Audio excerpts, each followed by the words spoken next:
안녕하세요. 불량TV입니다. 오늘 전해드릴 이야기는요, 영원한 우승 후보이자 월드컵 최다 우승국 펠레를 배출하고 축구의 나라인 브라질 국가대표팀의 베스트 11을 선정하였습니다. 선정 기준은 2019년부터 2021년까지의 A매치 기록을 바탕으로 정리하였습니다. 골키퍼에는 알리송, 베케르입니다. 브라질의 골문은 리버풀의 알리송과 맨시티의 에데르송이란 걸출한 골키퍼 2명이 지분을 거의 다 차지하고 있습니다.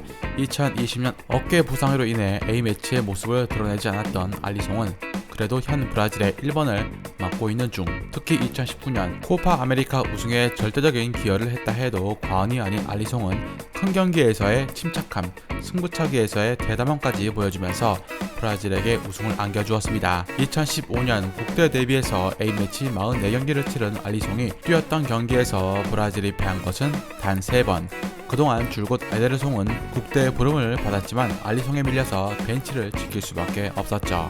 2021년 EPL에서 에데르송이 알리송보다 위에 서 있는 폼이긴 하지만 치치 감독의 신뢰를 받고 있는 것은 알리송입니다. 왼쪽 풀백에는 헤난 로디입니다. 브라질 왼쪽을 상징하던 마르셀로가 국대에서 모습을 감춘 지 언 2년. 그 사이 코파에서 산드로가 결승전 선발로 나오면서 브라질의 새로운 왼쪽 주인공이 될 것임을 예고했으나 2019년부터 아틀레티코 마드리드의 헤난 로디가 강력하게 산드로의 자리를 위협했고 2019년과 2020년 A매치 8경기 연속으로 나서면서 산드로보다 더 많은 선택을 받고 있습니다. 그리고 4개의 도움은 그 결과물이었죠. 1988년생의 마르셀로나, 1985년생의 펠리페 루이스의 노쇠화가 많이 진행된 상황 속에 1998년생 로디에게 거는 기대가 큽니다.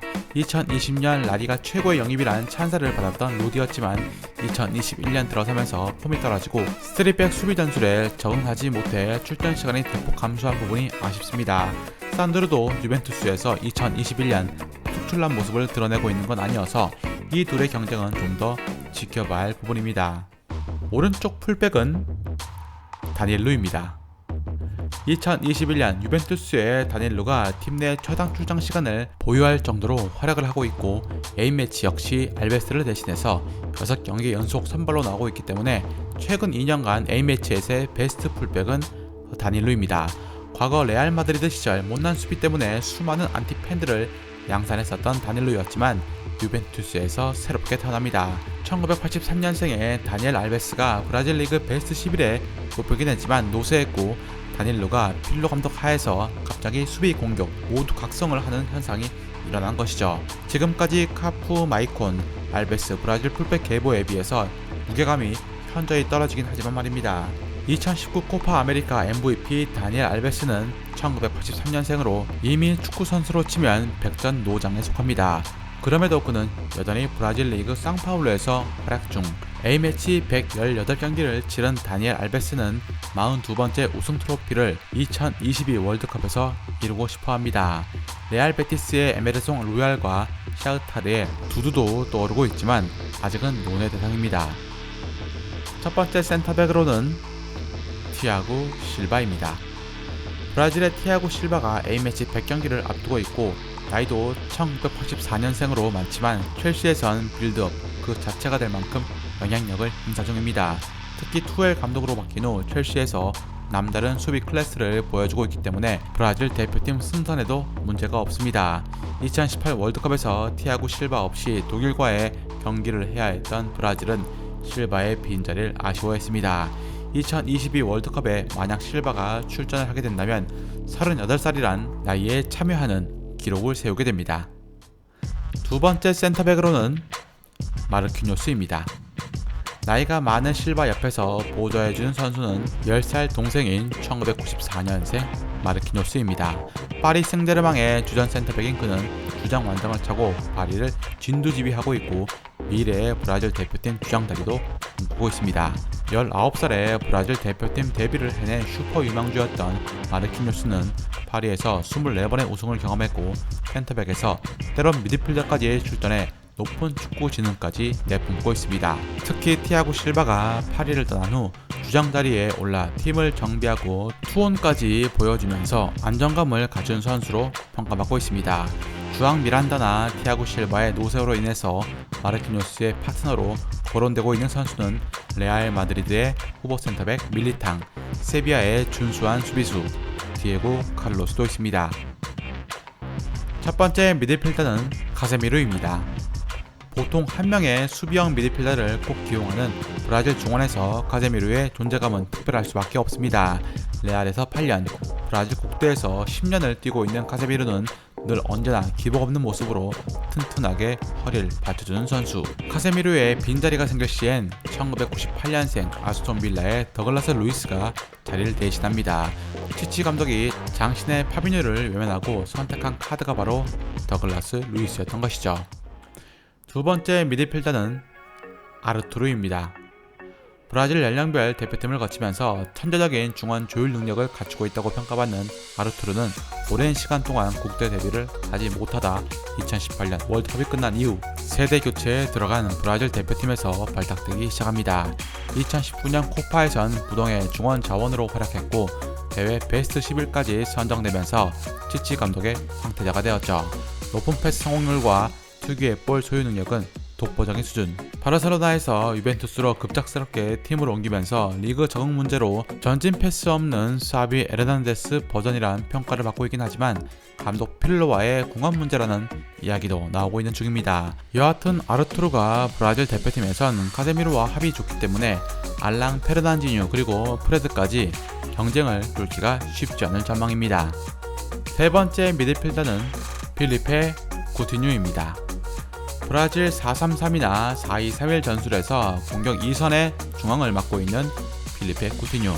워낙 어린 시절부터 천재적인 재능 때문에 18살이었던 2010년에 국대에 처음 모습을 드러냅니다. 17세 이하, 20세 이하 선수권 대회에서 모두 우승을 견인했을 정도로 대회 체질이었던 쿠티뉴는 성인 대표팀에 발을 들여놓으면서도 에이스 기질을 내뿜길 원했지만 워낙 최강 라인업을 자랑하던 브라질에서 그는 1인분 정도 하는 선수가 됩니다.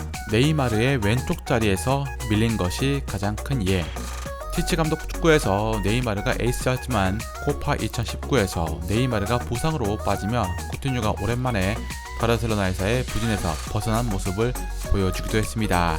2021년 무릎 부상으로 아쉬운 시간을 보내고 있는 쿠티뉴 자리를 노리고 있는 이는 플라멩고의 상승세를 이끌고 있는 에베르통 히베이르와 2020년 쿠티뉴의 대체 발탁으로 뽑힌 리옹의 루카스 파케타가 있습니다. 왼쪽 윙어에는 네이마르입니다. 1992년생의 네이마르는 어느새 A매치 100경기를 돌파했고 64골을 기록하면서 1위 펠레의 자리를 위협하고 있습니다. 당연히 브라질 대표팀에선 에이스. 2010년부터 꾸준하게 A매치를 치른 그가 빠진 경우는 부상밖에 없었죠. 부상이 최근 2년간 더 많아져 A매치에 10경기 넘게 빠져도 했지만 말입니다. 그럼에도 치치 감독은 네이마르에게 무한한 신뢰를 보내고 있습니다. 득점뿐만 아니라 도움 능력도 출중한 네이마르를 국대에서 안 쓸 이유가 없기 때문이죠. 기량에 있어선 그 누구도 넘볼 수 없는 테크니션이지만 점점 부상이 많아지고 있는 네이마르. 개인 커리어는 브라질 원탑이지만 팀 커리어가 없기 때문에 그 누구보다 월드컵 우승을 열망하고 있습니다. 네이마르를 대신해서 2019 코파에 나선 다비드 네레스가 있지만 2021년 폼이 떨어지면서 2순위로 히샬리송이 부상하고 있습니다. 오른쪽 윙어에는 가브리엘 제수스입니다. 히샬리송은 최전방 2선 전체를 아우르는 멀티성을 가지고 브라질 대표팀 여러 포지션을 옮겨다니며 플레이하고 있습니다. 그중 오른쪽 윙 자리도 마찬가지.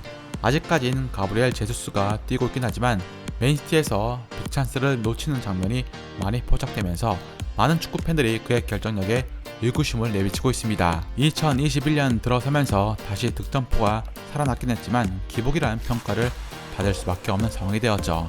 브라질 대표팀 내에선 최전방 원톱 자리에서 득점을 책임져 주었지만 2019년 코파 이후 오른쪽으로 잘 옮겼고 득점력도 감소합니다.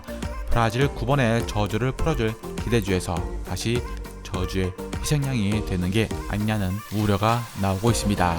제수스가 없다 해도 브라질은 코파 2019에서 득점왕을 차지했던 에베르통 수아레스, 첼시의 윌리안, 아약스에서 도약 중인 안토니, 2001년생 레알의 호드리고 등 다양한 자원들이 있습니다. 물론 확실히 예전보다 무게감은 떨어지긴 하지만 말입니다. 마지막 공격수에는 피르미누입니다. 치치 감독 브라질 원톱의 선택을 받은 것은 피르미누였습니다. 2017년까지 제수스가 맡았던 원톱 자리를 이어받은 피르미누는 2019 코파에서 2골과 3도움으로 연계 득점 모두 해결할 수 있는 능력을 선보였지만 이후 급격히 폼이 떨어졌고 2021년 리버풀의 홈 5연패에도 영향을 주었을 정도로 확연한 부진을 보였습니다. 리버풀의 마네, 피르미누, 살라 3명의 조합에서 가장 큰 역할을 맡고 연계 수행을 해야 할 피르미누의 부진은 공격력 전체 하락으로 드러날 수밖에 없었죠. 홈 하락은 시즌 전체를 관통하고 있다고 봐도 무방할 정도. 그럼에도 왜 브라질 원톱은 피르미누인 이유는 그만한 선수 외엔 없기 때문입니다. 또 리버풀 피르미누와 다르게 국대에선 이선 지원이 강력해 남다른 활약을 펼치고 있다는 것도 있죠. 브라질이 2019 코파 우승에 이어서 2022년 월드컵에서 삼바 축구의 위력을 다시 보여줄 수 있을지 관심이 모아지고 있습니다. 즐겁게 보셨다면 구독과 좋아요 클릭을 부탁드립니다. 다음 이야기에선 2000년대 초반 유럽을 공포로 몰아넣었던 무결점 공격수 한 분에 대해서 소개해드리고자 합니다.